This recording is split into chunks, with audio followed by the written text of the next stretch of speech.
Welcome to the great city of Chicago.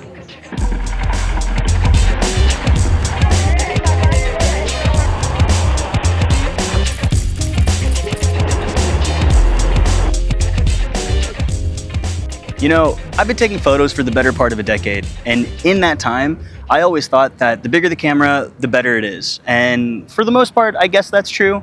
You know, if you spend $50,000 on a camera, I would hope that that does a good job. But as time's gone on, I've come to realize that bigger is not always better. And for 99% of the things that you need to do, you really don't need anything that big. In fact, all you really need is one of these.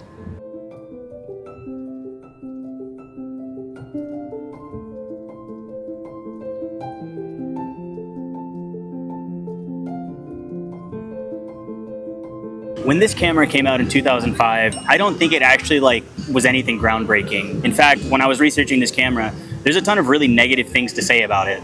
So fast forward 20 years later, why am I saying that something like this is exactly what you need? The answer is its form factor. It's super tiny. Like, this thing fits in my pocket and I'm able to take it with me everywhere I go. Since I've been in Chicago, I've been taking hundreds and hundreds of photos on just this. I haven't even bothered to take on my Fujifilm because of the amount of setup that I have to do with it. You know, actually, when we were recording this video, I was setting it up to do the intro, the Welcome to Chicago portion, and my sister said, "You have to do this every single time just to get a video?" To which I replied with, "Well, yeah, if I want to get the shot." And as you want to go into festivals, into concerts, into games, any public event that you want to try to go to, odds are they're not going to allow a DSLR camera or anything that has a detachable lens on it. So something like this is instrumental if you want to try to get photos or just capture memories.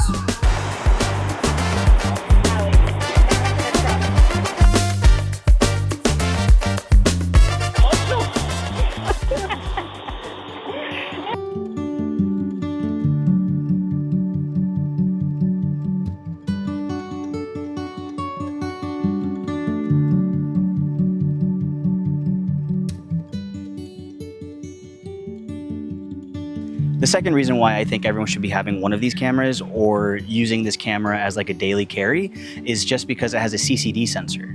And there's a lot of technical jargon that gets into it, but basically a CCD sensor came before a CMOS sensor, which is typically found in every mirrorless camera. And a CCD sensor will crush blacks and often give a little bit more of a creamy look to the highlights, which then lends itself more to filmic-like colors. As well as the reds are a little bit richer, the greens are a little bit richer. So just by using a CCD camera, you're already taking, even if they are small steps, closer to getting film-like photos out of just a digital camera instead of having to go through the process of buying film, developing film, scanning film, and then getting it over to your phone. So CCD sensors are a wonder. You can find them in many different old cameras, especially on all of these, small point and shoots.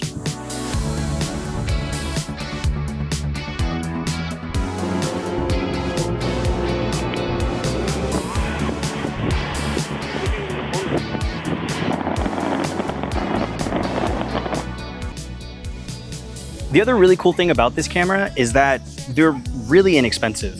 I actually happened to pick this one up at a garage sale for $30, but I reckon if you look online, you can probably find a lot of them for under $100. Now, these types of cameras, especially with the CCD sensors, are kind of becoming more sought after nowadays. So it's likely you might see something in the higher price range, but if you wait and you kind of scope it out, you'll be able to find one for a pretty fair price, probably around $50 or so. So if you do manage to pick one up, I would highly recommend doing so. I got to get over to a Cubs game, so I'll meet you guys there.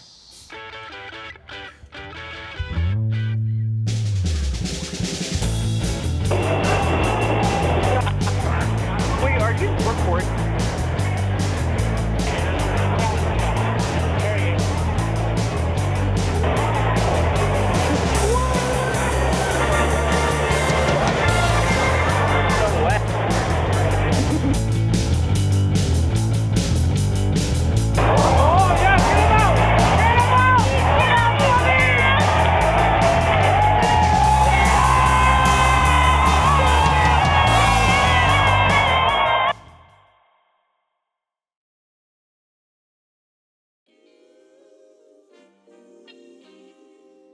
One of the last reasons why I would recommend a digicam is actually not a very apparent one.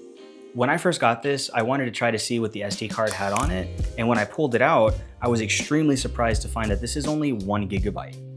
That's insane. For it to hold 500 to 600 photos, 1 gigabyte is crazy.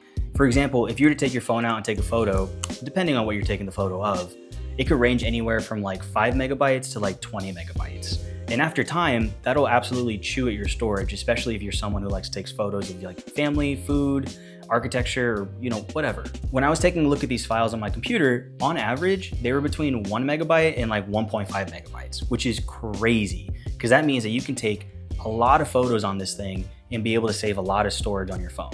And it's as easy as just taking out your SD card and airdropping the photos from the SD card onto your phone. It literally takes 0 time. So if you're someone who wants to take a little bit more professional looking photos, be able to take cameras into events, have cooler colors from the CCD sensor, I cannot recommend one of these things enough. This has simplified my workflow. It's made shooting photos so much more fun. It's just taken so much headache out of setting up a photo and making sure it's perfect. Instead, I just whip this out and just take a photo of what I think is there. And honestly, a lot of the photos that came out of this, I think are really good.